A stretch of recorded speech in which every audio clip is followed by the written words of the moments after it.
ahead of me in school. Right. And I like the way SG Atodian does his articulation.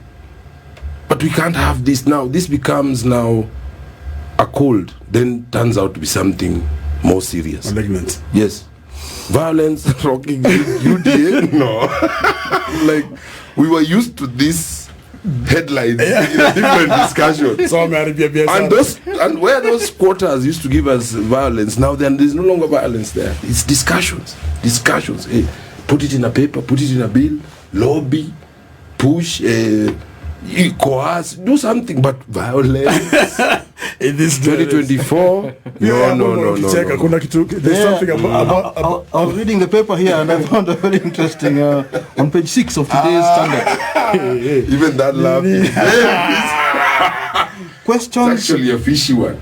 Questions on Abu Dhabi interest on Ruto state visit amid jet furor. To commit is good to our friends. Again, they look at Wait, so what is their interest? What's not for free? We are going back to the 1,000 whiskey story. Yeah, I see. Hey, okay. It's not for free. That guy didn't give me that bottle for free. I come on, I'm dead. So Dubai, they must have something they saw. So I mean, it's cheaper for the jet just to lie there. Yes. Yeah, why fly it? My friend, Dubai. Jimmy, when Abu said it's good to have friends, it's actually a value-laden statement. Explain. It's something that you can see it from within and without. These friends can be seeing something in you that they want. They're not just actually your friends. This is not social capitalism. No. It's business. This is business we are talking about. But they are building the social capital. So if they come for something now and they say, you know what, we want to have this deal. How do you tell them no? No, how? Based on what? And they give you a nice flight in comfort to wherever it is you wanted to go and back. And Jimmy, let's not be... Let me ask, can I ask this question? So what do they want? Jimmy, let me take you back. Oh, jeez. Let me take you back. Okay. I keep reminding my friends that Kenya is a big economy and you need to respect that part. We need to stop small talk on our economy. How much did KRA collect last year? 2 trillion. 2.3. Yeah. What is the absolute figure? Let's assume that tax was standard, 16%. What is the absolute figure? No, basically our economy is about 10 trillion. That's what stop left there. At, yeah. Now, our head of state, William Samoei Ruto, is in charge of 10 trillion shillings. Why can't he be a target for every investor? What's wrong with that? You know, Jimmy, this brings us back to what he said. What's wrong Kenya is that young, ripe guy. Yes. I told you Kenya is cheap. Yes. The teacher is interested, the neighbor is interested, the church elder is interested, the shopkeeper is interested, so they all give you a sweet here. The tout is interested. Jimmy, it depends on how you play your cards. Thank you. And he's the sharp guy. And I think it was smart of him, since the rest after Moi was more Western. Yeah. Then Kibaki and Uhuru seem to have gone east. Yeah. It's only fair that he comes back west. Then you're balanced. Now you see when the Abu Dhabi guy is also interested in. Now they're seeing us as a there's something here. There's something here. I want to play with this chick. Let me tell you, that beautiful chick can even be thrown at wrong change. They just give you wrong change intentionally. So that you come back. What is wrong change? Flight. Okay, I get it. Sharp guy. I get it. Okay, guys, I get it. Okay. I want to remind you again. He is running a 10 trillion outfit. He's attractive.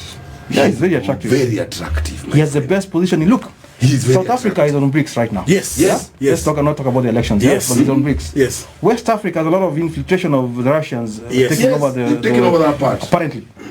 Taking over the French things. So what option is left for the West? Africa. Kenya. And you need Kenya strategically. Why? We're an IT hub. Yes. Security hub. Finance. You speak English. Hub, finance. We speak English. Yeah. You're very hardworking. We're hardworking. We are very, very adventurous. You're very easy to convince. We are easy to convince. No, we are easy to work with. Easy to work with. Easy to work with. Let's speak it like now. Speak it the way corporate it is. English. Easy to work with. Kenyans are easier to work with. As in, we can get around. You know, there's in some countries it's called corruption. Now it's called facilitation. And thank you so much, Abu. Let's not talk of that. It's facilitation. A Kenyan will understand the deal faster than our neighbor. I am not even blinking about that. If you send a Kenyan to a table, negotiation table, you know how it goes. So, who wouldn't want to do business with you? Guys, let's talk about the finance bill. Please. Correct. Pros and cons. Correct. Now, I want to ask you a question. Okay. Because that's what I was thinking as going through this finance bill. I've had a lot of people talk about many things about it. Yeah? Yes. And when he elected this government into power, they had a nice analogy of dynasty versus hustler. Right? And they all said, yes, yeah, hustlers. Yeah, the CC. The CC, the hustlers. There's just 3 or 4 families that are dynasties. I come and I look at this finance bill now. And I just want to pick 3 or 4 points, right? Because they are very relevant to our listeners. So number one, this motor vehicle circulation tax. Yes. That thing is not an income tax. It's not a wealth tax. It's not a consumption tax. Yeah. What is it? It's something that they're creating. Yeah? Because basically they're taxing an asset. Yeah? Because if you say a car makes you money, it means that car is for trade. And that car is already being taxed, advance tax, and all of these things. Yes. So it's already being paid for tax. So it is no... We charging you, it's like we coming in one day telling you, Jimmy, because you have a laptop here, and you need to pay for that. And at least this is good, probably using it for work, but maybe you have a laptop at home. Yes. Yes. So if you tell them, okay, if you allow them, okay, now take this motor vehicle tax. What stops them next time to coming and tell you, by the way, Jimmy, you have this land somewhere, you should pay a bit of money for it. And there's someone who's relating a bill like that. Discussion. There's a bill like that, yes. Yes. So why should they be taxed for owning something that is not generating you income?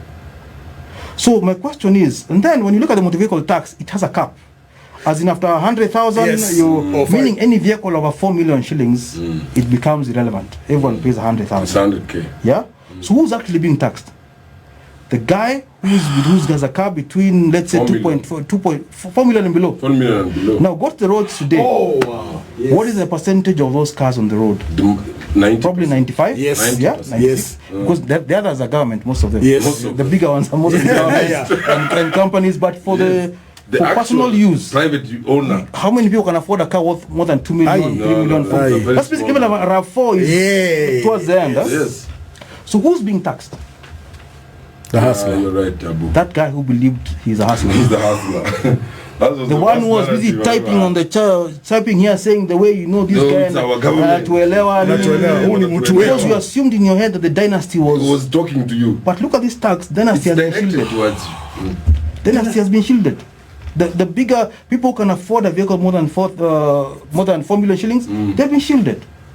As in from 4 million to 35 million, you all pay 100,000. But there's a way around that. Now let me tell you. Now, okay, so it's the value of the car. Yes. Yes. Doesn't matter how much I bought it for. Yes. So it doesn't matter how much I It bought has it been for. valued every year. See, it's an insurance. By the way, this is my friend here is in insurance, and I can bet you that the number of cars that of these cars, up to 0 to 4 million, that actually keep comprehensive cover without a loan, are negligible. Let me add on to that. For the first time, and maybe I'll be corrected, I saw a formal communication from one of the regulators, who is the Insurance Regulatory Authority, who wrote actually back to say that this will actually not augur well. It was AKI. It was AKI. The motor vehicle tax. It was not IRA, it was AKI. AKI, Yes, Association of Kenya Insurance. Yes. Now, that got me thinking. Do you remember when we raised insurance premiums to 7.5? Can I tell you the number of vehicles that were downgraded to third party? It was not funny. Companies were struggling even to write losses, let alone profits. It was bad because suddenly your book now shifts You can imagine someone who was paying you 300,000 Yes. shillings. Your vehicle, Jimmy, that's 350,000 shillings a month. No, a year. A year, yes. Then you downgrade suddenly to 7,500.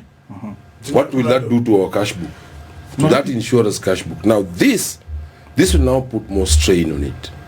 Because I even see them when they come to pay those premiums are booked. It's no more than that. This guy is paying 7.5. You tell him no, your car is worth 4 million, pay me another 100,000. Pay me another 100,000. He's not gonna pay it. He's not gonna have that insurance anyway. And there's this, and let me tell you, this notion of thinking a guy with a VX is well off. I want to make this thing clear. I handle those customers, and these guys will discuss the quote to the last cent. You think now adding 100,000 to him is funny? This tax Abu, it's not for the wealthy or the small one. Even this so my big question guy, comes as always. if you just add him, let me tell you, I've done quotes for them. Add a G. He'll send it back to you, Leslie. What is happening?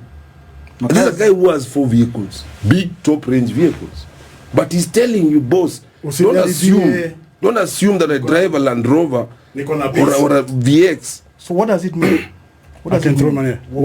Yes. Because my question is, Kenya government makes a lot of its money on tax on fuel. Yes. Right? If you go to Thika Road, for example, from 6 a.m. to midday, it's traffic all the way from Survey. That's true. That's true. And every time I pass there and ask myself, government is just counting money. As these cars are in traffic, you must be enjoying because someone is making money off the fuel they're using.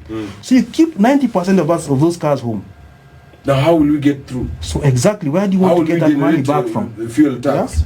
So what's the game plan here? You must ask yourself, okay, these people are not strong. That's my assumption. So what are they targeting? What are they targeting? So is there someone they want to give this business for public transport?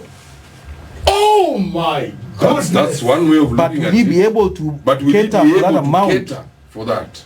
Yeah. You don't mind the direction you're Number two, is it that they want to just create this as a way to divert attention from something else they want? Like I'll tell you, palm oil. Yes. They're almost doubling the price right now. Remember, there's a time it was very high, then the government had to intervene and bring it down. Now again, they want to double it. And I remember those industrialists went to face the parliamentary committee, and they were told there are many things you can do, including a lot of things. So my question is, okay, so who is actually being targeted here? What is the end game? What's the end game? Yeah. And it's not just you. You see, Jimmy, if you stop using that car, a few fuel stations also have to close. Yes, right? It's a ripple effect. Right? That tax on fuel is not going to come. So I always ask myself, so what is the what is the end game? Do you know what's the end game? Let's think about it. Tell us. That's one. 2? You said you're 3. Yeah. Okay. Now the other issue is things like the bread, for example. Yes. They want to double the bread. And someone had the audacity to tell us he's trying to control diabetes. I don't know why these guys come up with these ideas. Or they think we are. Oh my. Yeah. And I think in their head, if you look at what they're targeting, they're targeting things that they believe these people cannot do without. Eat. Cannot the ones do with without. bread. Uko chini mnakulanga uji and something in the morning and cassava. So they are feeling these are very small group here. We can cut them and familiar them, right? There are few people who have cars in a village. Not everyone has a car, right? Not so everyone. People are thinking that doesn't concern. Yeah, it was. But remember, when you fall sick, it is that car that takes you to hospital. When you fall sick, when something happens to that car there, that is the car you use. That's the car you use. That village uses. Yeah, that's true. And if you put more money, more taxes on vehicles that are already paying advance tax, it means the cost will also go higher. Definitely. So what is the balancing game? Yeah, so if you see what is targeted, motor vehicle, bread, and oil, Those are key areas. there is a particular class of people that seem to be targeted. And I ask myself, so who was the dynasty? Maybe this was the dynasty. This was the dynasty you're referring to.